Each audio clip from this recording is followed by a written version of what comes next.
सगळे व्यवस्थित पार मिहीर झाले. जेव्हा एव्हरेस्टवर पाय ठेवलं तेव्हा काय पहिला विचार काय आला मनामध्ये? खरं तर एव्हरेस्ट जे आहे ते माझ्यासाठी फक्त म्हणजे एक सर्वोच्च शिखर नव्हतं. कारण माझ्या बाबांनी माझे बाबा हेमंत जाधव त्यांनी 2023मध्ये एव्हरेस्ट समिट करण्याचा प्रयत्न केला होता, ते आणि त्यांच्या 3 मित्रांनी. तर त्यावेळेला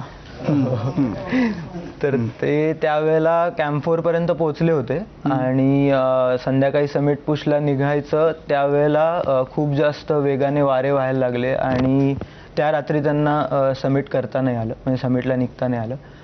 तर त्यामुळे पूर्ण जे ऑक्सिजन, जसं सरांनी सांगितलं की लिमिटेड सिलेंडर्स असतात, तर ते ऑक्सिजन सिलेंडर्सचं गणित त्यावेळेला बिघडलं आणि अशी सिच्युएशन आली की एकच जण कोणीतरी त्यांच्यातला समिटला जाऊ शकतो. तर त्यावेळेला बाबा माझे त्या संघाचे नेते होते आणि त्यांनी स्वतःचं समिट सॅक्रिफाईस करून त्यांच्या मित्राला समिटसाठी त्यावेळेला जाऊ दिलं. आणि खाली आल्यावर बाबा मला म्हणाला की म्हणजे मी त्यावेळेला बेस कॅम्पला होतो फॉर सपोर्टिंग हिज एक्सपिडिशन, आणि तो मला म्हणाला त्यावेळेला की नाही करता आलं, म्हणजे अशी सिच्युएशन आली की नाही करता आलं समिट. आणि खाली उतरताना फक्त ते जे शिखर माथा दिसत होता त्याकडे बघून डोळ्यातनं अश्रू वाहत होते. मला त्यावेळेला असं वाटलं की हे स्वप्न जे ते असं अर्धवट सोडून नाही चालणार. म्हणजे आम्ही त्याच्याबरोबर आम्हीही ते जगलो होतो, की म्हणजे ते स्वप्न आम्हीही बघितलं होतं. आणि त्यावेळेला मला पहिल्यांदा वाटलं की मी शिखर माथ्यावर जावं.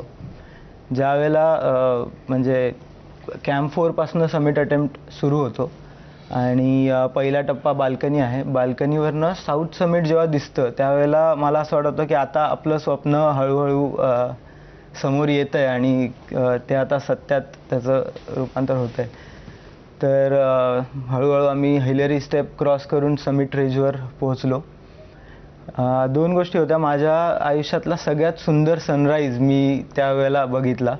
म्हणजे उजव्या साईडने जर बघितलं तर सूर्योदय होत होता आणि डाव्या बाजूला एव्हरेस्टची पिरॅमिडसारखी शॅडो पूर्णपणे पसरलेली होती. तर तो एक अविस्मरणीय क्षण मी मानेन माझ्या आयुष्यातला. दुसरं, ज्या वेळेला मी समिटवर पोहोचलो त्यावेळेला मी विचार केला की आता आपण मामांना म्हणजे मामांना वॉकीवर कळवणार की आता समिट झालेलं आहे मामा.